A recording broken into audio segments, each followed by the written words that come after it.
If you think danger always arrives with noise, you're already exposed. The most destructive people don't look like monsters.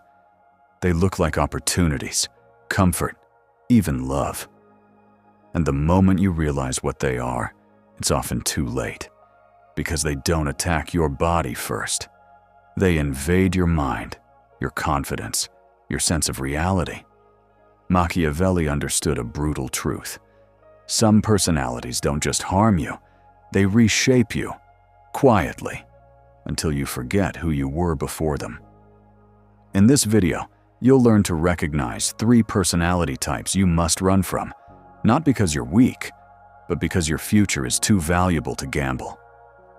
Comment: I choose clarity if you're ready to see people for what they are.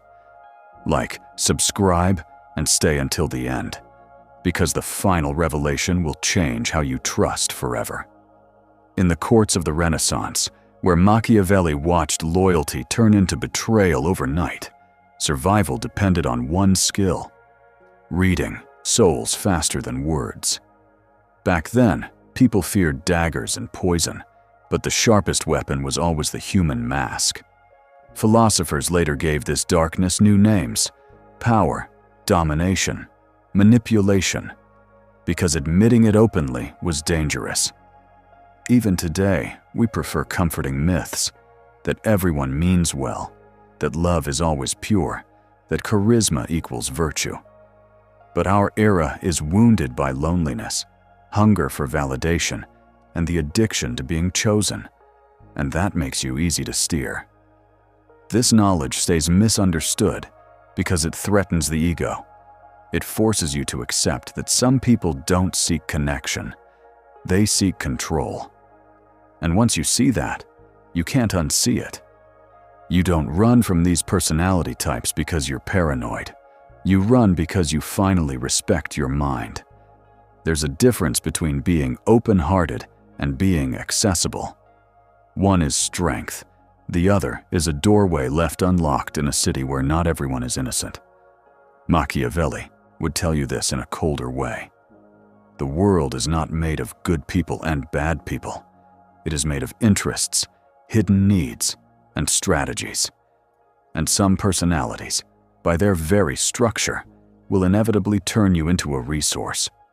Not a partner, not a friend, a resource. The first personality type you must run from is the one that feeds on confusion, the chronic manipulator, what many people experience as the gaslighter, though the name matters less than the mechanism. This person does not merely lie, they manufacture reality. They reshape your memory, your perception, your confidence, not with one dramatic blow, but through small distortions repeated until your inner compass breaks. At first, it's subtle, a contradiction wrapped in charm, a denial spoken with a smile. You bring up something they said yesterday, and they answer as if you imagined it. You mention a boundary you clearly stated, and they act surprised, offended, almost wounded, that you could accuse them of forgetting. You start explaining yourself more. Then you start defending yourself for things you did not do.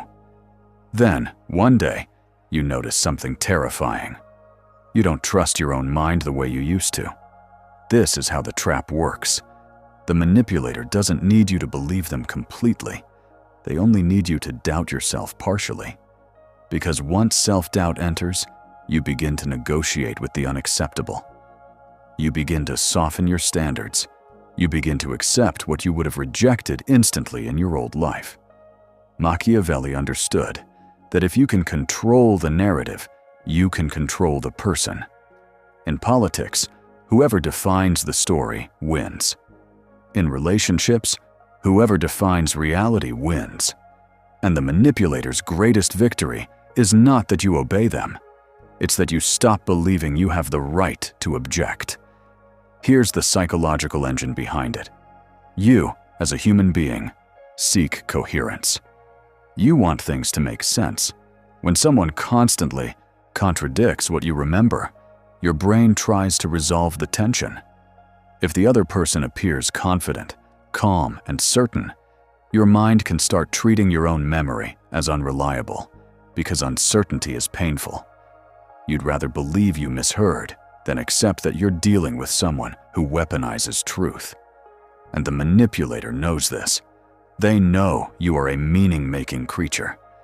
So they turn meaning against you. They give you half-truths, selective apologies, emotional fog. They punish clarity with drama and reward confusion with temporary peace. You start chasing peace. You start shrinking. You start choosing silence over conflict. That is the moment they become stronger than you.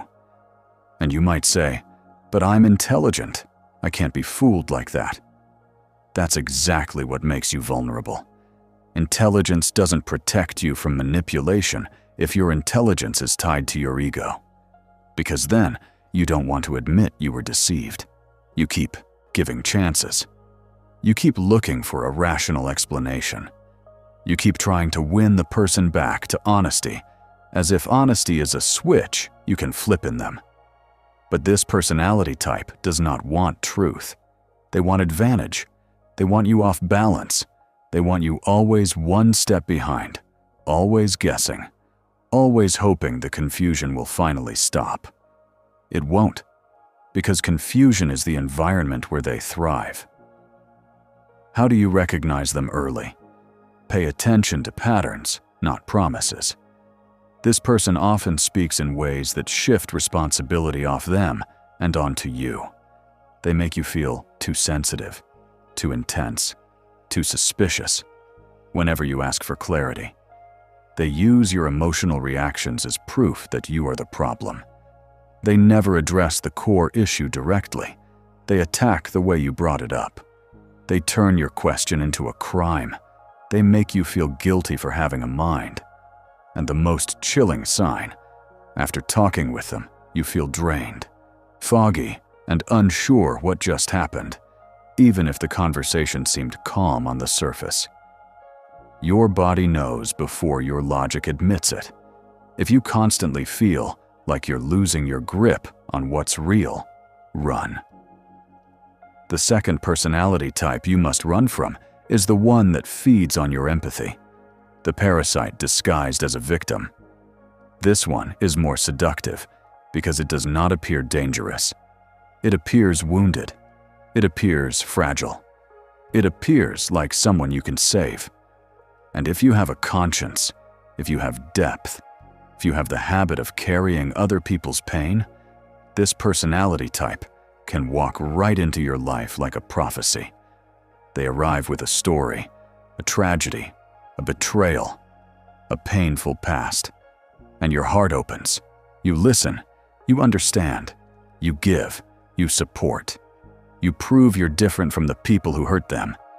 But slowly, without you noticing, something shifts. You stop being a person in their eyes and become a function. You become an emotional nurse, financial lifeline, a constant reassurance machine. And the moment you show fatigue, the moment you need something, the moment you set a boundary, their tenderness disappears. Not always into anger, sometimes into cold withdrawal, sometimes into disappointment, sometimes into subtle punishment. Because your empathy to them is not love. It is supply. Machiavelli would recognize this as dependency used as leverage. In his world, a ruler kept others dependent so they could not rebel. This personality type does the same, but emotionally. They create a situation where you feel responsible for their stability. They make you feel that leaving would be cruelty. They make you feel that your freedom would be their destruction. And once you accept that role, you're chained, not by metal, but by guilt. The psychological mechanism here is powerful. You confuse compassion with obligation. You tell yourself, if I leave, I'm abandoning them. And that thought makes you stay far beyond the point of health. The parasite victim senses your moral identity. They study what kind of person you want to be. Then they use it to control you. They don't need to threaten you. They just need to remind you that you're the only one who understands. That line sounds like love, but it is often a cage, because when someone makes you their only source of oxygen, they are not loving you. They are consuming you. How do you recognize it? Watch how they respond to accountability. A genuinely wounded person can still take responsibility for their actions, but this personality type cannot. Every problem is someone else's fault. Every failure is explained by trauma. Every mistake becomes a reason you should comfort them rather than question them. You bring up a concern, and suddenly you're hearing about how hard their life has been. You try to talk about your needs, and the conversation is pulled back to theirs. Their suffering becomes a shield, and you begin to feel selfish for wanting reciprocity. That is the hypnosis. You begin to feel that asking for balance is cruelty, and you start living in a one-way river where everything flows outward from you. There is another darker sign. They punish you for thriving. When you grow, when you succeed, when you regain confidence, they become uneasy. They might not say it directly, but you feel it. They subtly remind you of how lucky you are compared to them. They dampen your joy. They make you feel guilty for being light. Why? Because your strength threatens their control. If you become strong, you might stop feeding them. So they keep you emotionally tired. They keep you busy fixing them. And you mistake that exhaustion for love. If you're hearing this and thinking, but what if they truly need me? Understand something. People who truly need you will also want you to be well. They will not demand that you bleed to prove you care. Machiavelli would say it plainly. Anyone who benefits from your weakness will never guide you toward your power. If your presence is demanded, not chosen freely, run. Now the third personality type. This is where it becomes uncomfortable because it can look like ambition, confidence, even leadership. This one feeds on your admiration. The narcissistic conqueror, the person who treats life like a stage and everyone else like an audience. Again, the label matters less than the pattern. This personality type doesn't want connection. It wants worship. It wants you to orbit them. It wants your attention, your praise, your loyalty, your silence. And at first it can feel intoxicating. They appear larger than life. They speak with certainty. They promise big things. They make you feel chosen. And your ego, the part of you that wants to be special, gets pulled in. This is the trick. They don't hook you through fear at first. They hook you through significance. They make you feel like being near them raises your value. Like being loved by them is a sign of your worth. And once you attach your self-esteem to their approval, they own you. Machiavelli described how rulers maintain power. They control rewards and punishments. This personality type does that emotionally. They give you warmth when you align. They withdraw it when you challenge. They create a reward system that trains your behavior. You become careful. You become strategic. You become someone who thinks before speaking, not out of wisdom, but out of fear of losing their favor. And the deeper you go, the more the relationship becomes about managing their image. Their needs define reality. Their feelings become the law. If they hurt you, you're told you misunderstood. If you react, you're dramatic. If you ask for respect, you're ungrateful. Slowly, you stop being a full person. You become a mirror. Your job is to reflect them as grand, right, and untouchable. And if you refuse, they punish you. Not always with shouting, sometimes with replacement. Because this personality type is often surrounded by options. They collect people the way others collect trophies. And that's another sign. They treat relationships as status. The psychological mechanism here is called intermittent reinforcement. It's the same principle that makes gambling addictive. You never know when you'll get the reward again, so you keep trying. One day they adore you, the next day they ignore you. One day they praise you, the next day they criticize you. And your mind starts chasing the high of their approval. You work harder. You become more accommodating. You lose yourself, not in a dramatic collapse, but in a gradual betrayal of your own boundaries. The worst part is that you might defend them to others, because admitting the truth would force you to face your own complicity. It would force you to admit you traded your dignity for the fantasy of being chosen. How do you recognize the narcissistic conqueror early? Watch how they treat people who cannot benefit them. Watch how they respond when they are not the center. Watch how they handle disagreement. A healthy person can disagree without humiliation. This personality type can't. They must win, dominate, or dismiss. They turn every conflict into a power contest. They don't listen to understand. They listen to counterattack. And there's a specific feeling that appears around them. You feel like you're walking on a stage. You feel watched, judged, evaluated. You feel like you must perform your worth. That is not love. That is captivity with a smile. Now, here is the uncomfortable truth that ties these three types together. They all share one hunger: control. Control over your perception, control over your energy, control over your identity. The manipulator controls reality. The parasite victim controls your conscience. The narcissistic conqueror controls your self-esteem. Different strategies, same goal: to make you smaller so they can feel larger.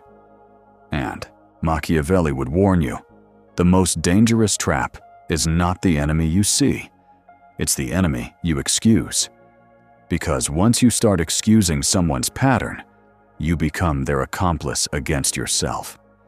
You hand them the keys to your inner world. You start negotiating with the sacred parts of you: your intuition, your dignity, your sense of truth. Maybe you're listening and you recognize someone. Maybe you recognize a past.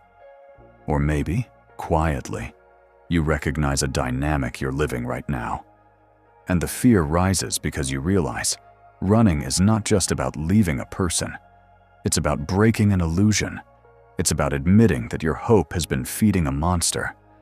It's about grieving the fantasy of what you wanted them to be. But you need to hear this. You are not here to be consumed.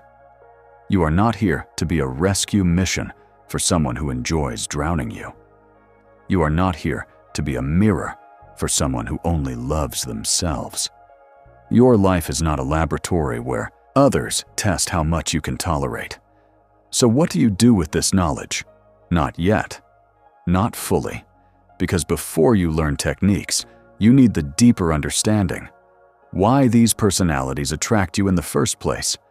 Why your own wounds, your hunger for meaning, your fear of abandonment, your desire to be seen, can become doors that open from the inside.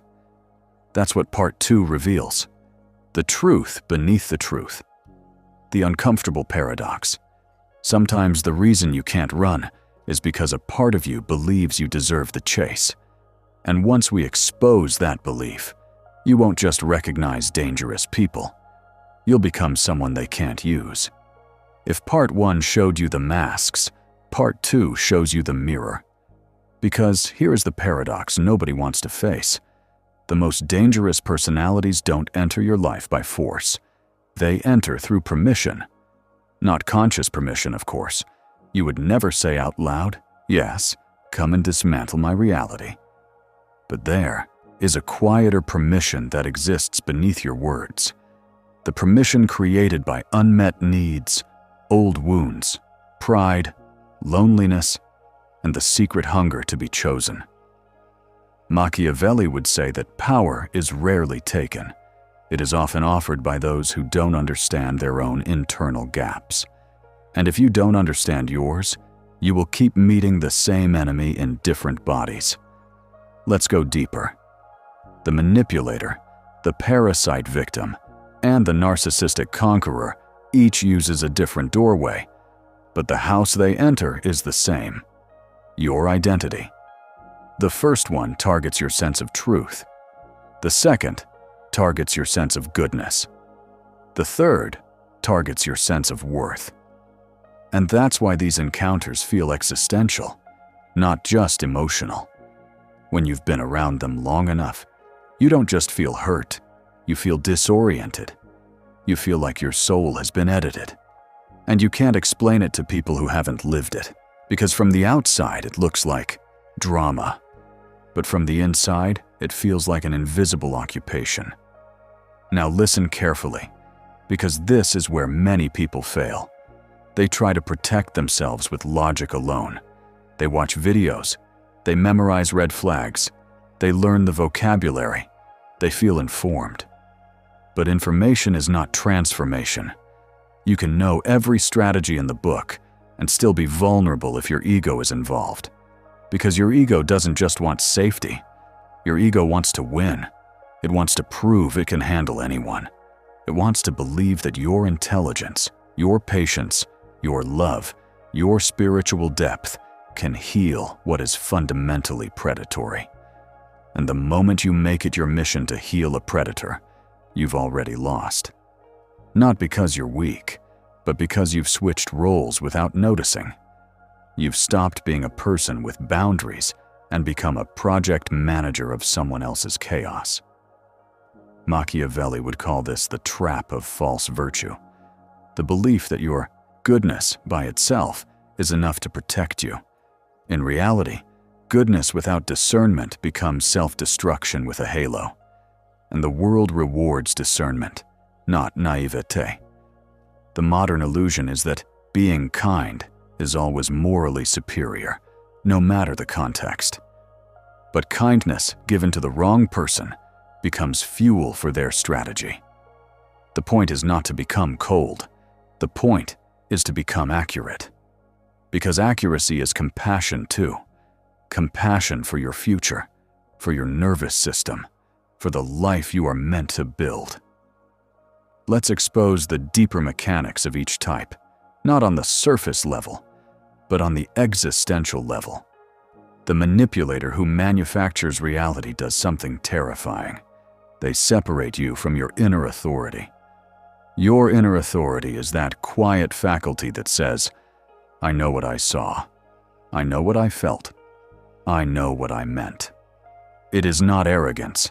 It is spiritual orientation. The manipulator attacks that orientation the way a regime attacks free thought. They don't need to dominate you physically. They only need to turn your mind into a territory that doubts itself. And once you doubt yourself, you begin seeking external permission for everything. You seek their interpretation. You seek their confirmation. You begin to live as if reality is something outside of you. That is the death of inner sovereignty. And here is the paradox. The more you try to prove the truth to the manipulator, the more you train yourself to treat them as the judge. You bring evidence. You repeat events. You explain your intentions. You plead for clarity. But every time you do that, you are quietly saying, your version matters more than mine. That's why arguing with a manipulator often makes you feel worse. It's not just the content of the argument, it's the structure. You are participating in a courtroom where they are both the prosecutor and the judge. So the advanced lesson is this: you don't defeat reality distortion by debating it. You defeat it by refusing to live in it. You step out of the fog entirely. You stop needing their agreement to trust your own mind. Now the parasite victim, the one who controls your conscience, uses a different existential weapon: moral hostage-taking. They don't distort your memory, they distort your ethics. They make you feel that leaving is cruelty, that setting boundaries is selfishness, that your needs are betrayal. And if you are a person who wants to be good, this is where you become trapped. Because your identity becomes, I am someone who doesn't abandon people. That identity might sound noble, But if it's unexamined, it becomes a chain. Machiavelli would warn you that the fastest way to control someone is to control the image they have of themselves. If you can hijack their self-concept, you can guide their choices without force. So the parasite victim studies what kind of person you want to be. They discover your tenderness, your guilt, your fear of being the villain in someone's story. And they use those qualities as a leash, not always consciously, but functionally. They make their pain the center of the relationship. Their crises become constant. Their helplessness becomes permanent. And slowly, your life becomes a service. You begin to measure your days by their moods.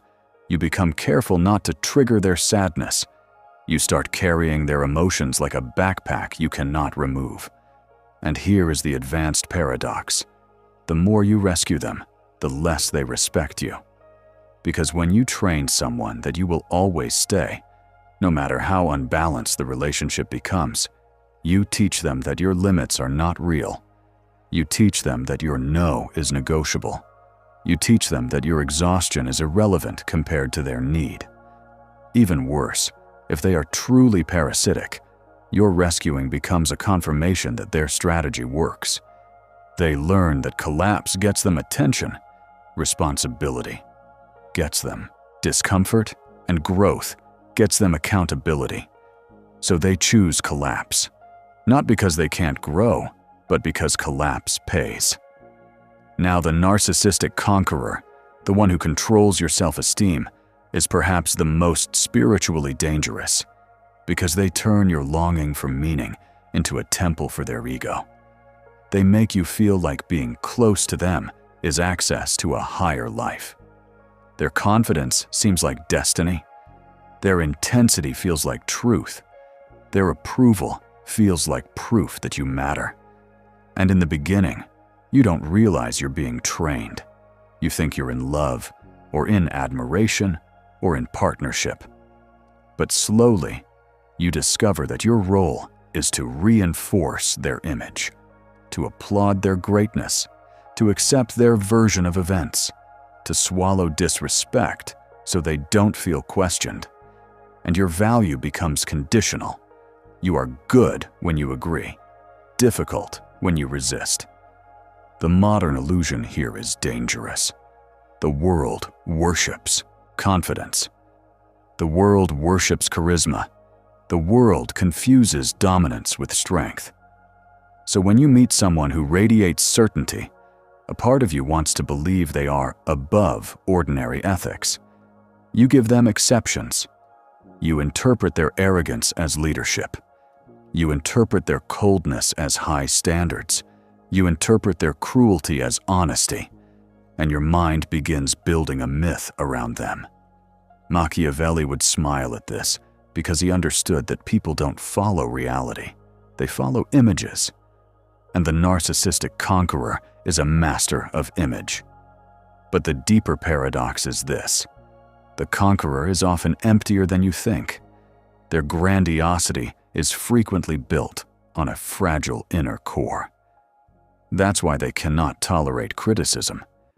That's why they need admiration. That's why they must be right.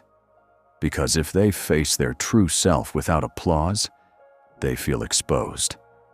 So they build a world where you are not allowed to see their weakness. And if you see it, they punish you. The tragedy is that you may genuinely want to love them, but they don't want to be loved. They want to be worshipped. Love requires equality. Worship requires hierarchy. Now, you might be thinking, so what is the real solution? Just leave these people? Yes, you must leave. But leaving is only half the work, because if you only change the external, you might still carry the internal pattern. You might escape the person, but keep the doorway open. And the doorway is often something like this: the need to be understood, the need to be needed, the need to be chosen.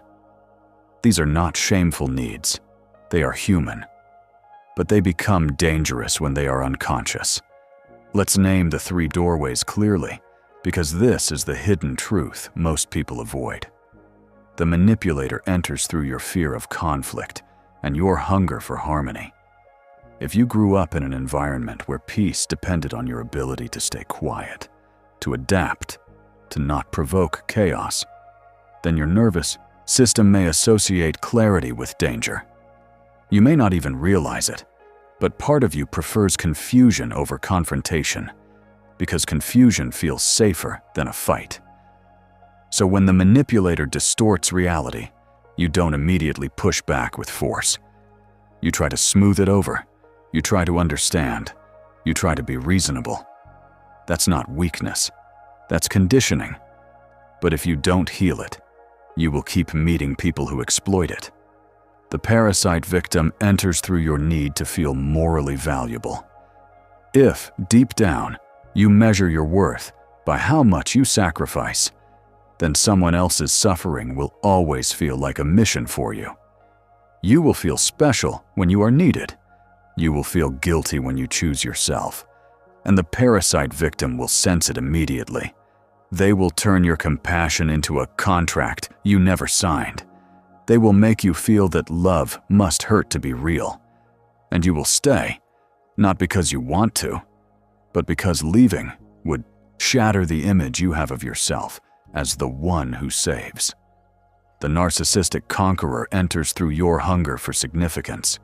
If you've ever felt invisible, underestimated, ordinary, or discarded, then being chosen by someone powerful can feel like redemption. It can feel like you finally matter. And that's why you tolerate what you shouldn't. Because you're not just attached to the person. You're attached to what the person represents. Status, intensity, meaning, proof. Machiavelli would say this is how people become servants of kings, not because the king is truly great, but because the servant needs to feel part of greatness. Now, here is the deepest trap. You can recognize these patterns and still stay because of hope. Hope is not always holy. Sometimes hope is denial in a beautiful suit. Sometimes hope is your ego refusing to accept loss. Because leaving means grieving the fantasy. It means admitting you invested your time, your energy, your heart into something that cannot become what you wanted. And that grief is painful. So you negotiate with reality. You say, maybe it will change. You say, maybe I'm being harsh. You say, maybe I just need to communicate better. And meanwhile, your life is being slowly drained. Machiavelli would call this the cost of misplaced loyalty. He would say that loyalty is only virtue when it is given to someone who is capable of reciprocating it. Otherwise, loyalty becomes self-betrayal. And self-betrayal has a price. You lose your intuition. You lose your vitality. You lose your boundaries. You become smaller. And one day, you look in the mirror and realize you've been surviving, not living. So what is the advanced knowledge? The knowledge beneath the labels? The truth is that these personalities cannot feed on someone who is internally anchored. They need access to certain vulnerabilities. They need you to doubt yourself, to over-explain, to over-give, to chase approval. They need you to mistake intensity for love, guilt for morality, confusion for complexity. They need you to believe that your value depends on someone else's reaction. When you stop believing that, you become invisible to their manipulation. Not because you become cold, but because you become clear. And clarity is terrifying to them. Clarity ends games. Clarity removes loopholes. Clarity forces consequences. That's why when you become clear, they often react strongly. The manipulator becomes dramatic or mocking. The parasite victim becomes helpless or accusing. The conqueror becomes insulting or dismissive. Because your clarity threatens the system they built around you. Here's the final paradox of part 2. Running is not an act of fear. It's an act of authority. It's you saying, "My mind is not a playground. My conscience is not a chain. My worth is not negotiable." And when you make that decision, you don't just leave a person. You leave a version of yourself that was willing to be used. But you still need something practical, because insight without action becomes another form of entertainment. You can understand everything and still freeze in the moment, still second guess, still get pulled back by guilt or desire. That's why the next part is where we turn this into concrete moves, how to test people early, how to set boundaries that actually hold, how to detach without drama, how to protect your reality, your energy, and your self-respect without becoming bitter. You don't protect yourself from dangerous personalities by becoming suspicious of everyone. You protect yourself by becoming precise. Precision is the calmest form of power. It doesn't shout, it doesn't argue, it doesn't chase explanations. It observes, tests, and decides. The goal is not to catch people. The goal is to stop donating your life to patterns that will always cost you. What I'm going to give you now are concrete rituals, simple moves that create clarity fast, without drama, and without you losing your soul in the process. First ritual, the pause test. When someone pushes you for a quick answer, quick trust, quick intimacy, quick forgiveness, you slow down on purpose. You don't explain. You don't apologize. You simply create time.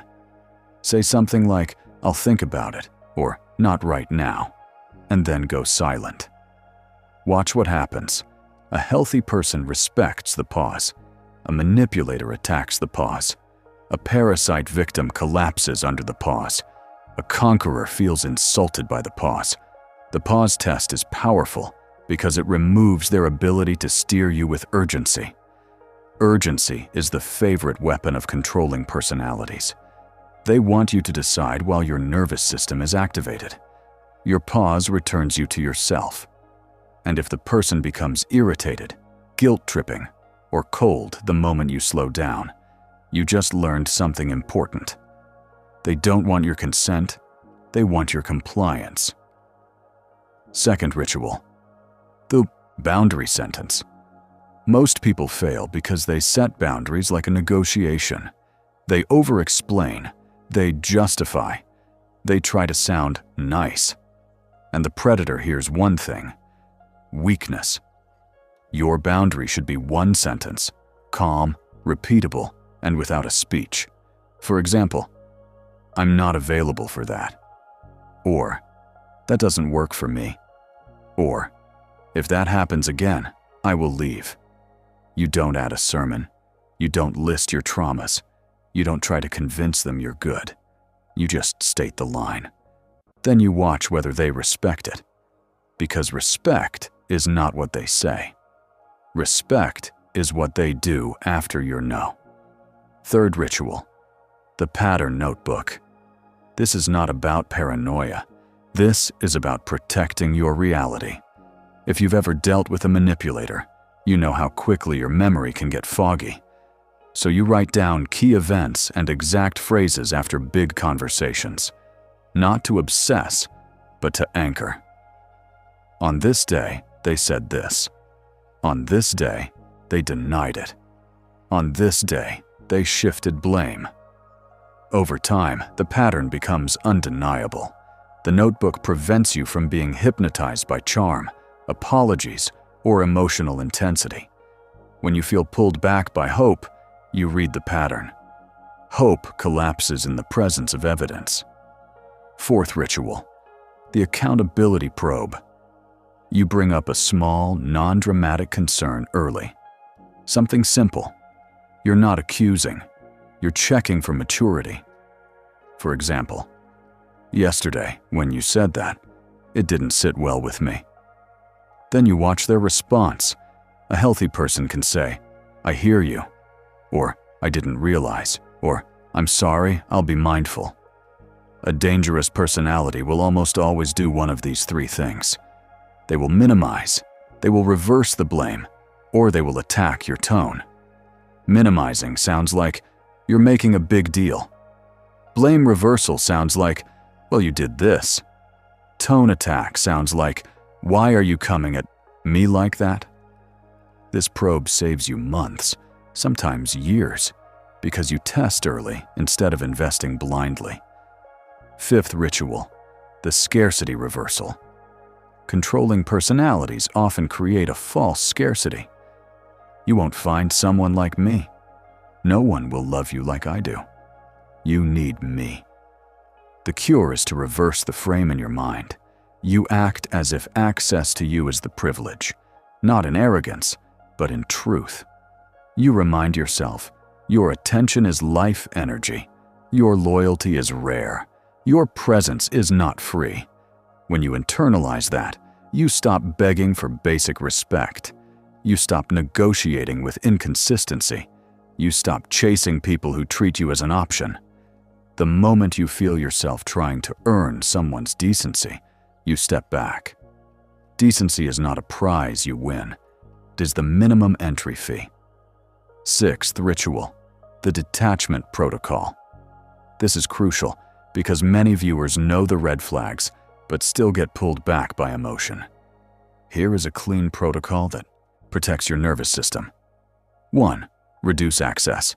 Replies become slower and shorter. 2. Stop explaining.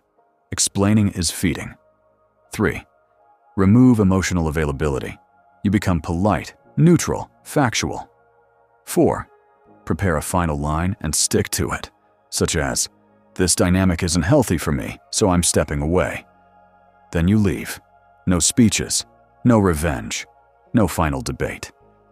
The goal is not to win the breakup. The goal is to exit with your mind intact. Remember, these personalities are trained in pulling you back into the arena. Your power is leaving the arena. Seventh ritual, the nervous system check. Your body is often the first witness. After interactions, ask yourself, do I feel expanded or contracted? Clear or foggy? Calm or tense? Energized or drained? If your body consistently signals contraction, that is not random. That is information. Many people ignore it because the person is attractive, powerful, or wounded. But your body does not care about their story. Your body cares about your safety. Learn to trust it again. Dangerous personalities can manipulate your thoughts, but they can't easily fake what your nervous system knows.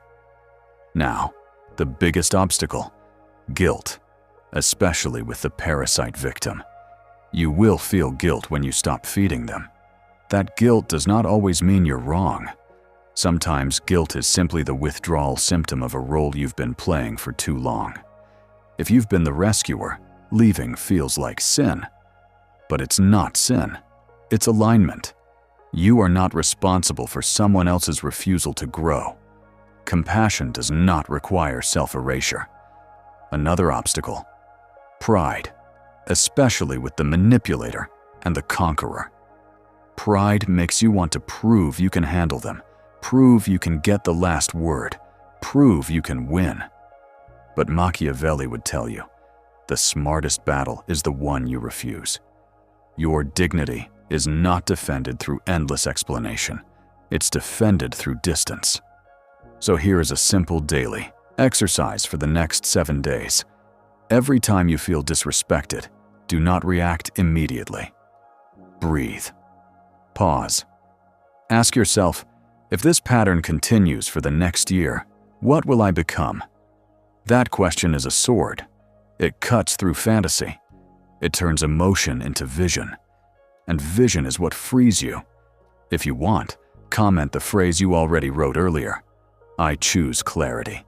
Again under this part, as a commitment to yourself. Because once you commit to clarity, your life becomes quieter but stronger. And that's when dangerous personalities stop finding a home inside you. Now you understand why Machiavelli would tell you to run. Not because the world is hopeless, but because your mind is sacred territory.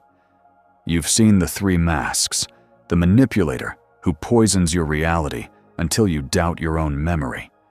The parasite victim who chains your conscience with guilt and turns your compassion into a contract. And the narcissistic conqueror who feeds on admiration until your worth becomes conditional. Different faces, same hunger, control. And the most dangerous part was never their tactics alone.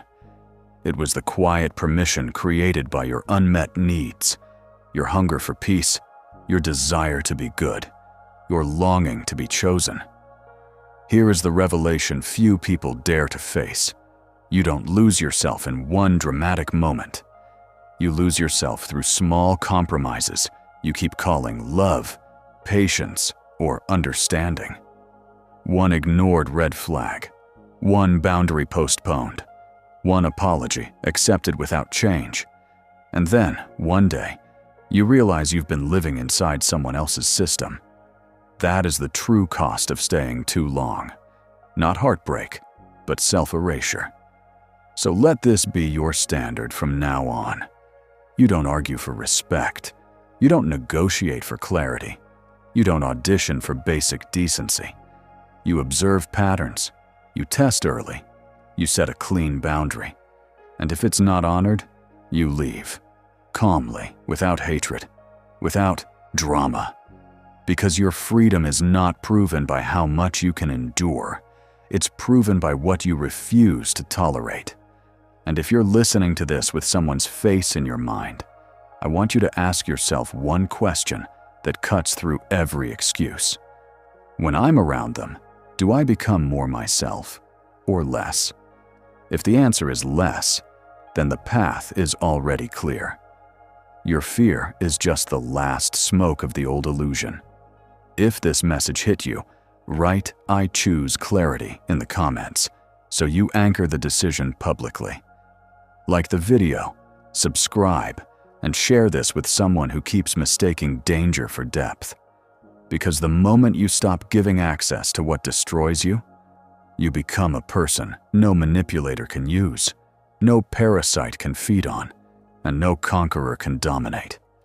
And that is when your life truly begins.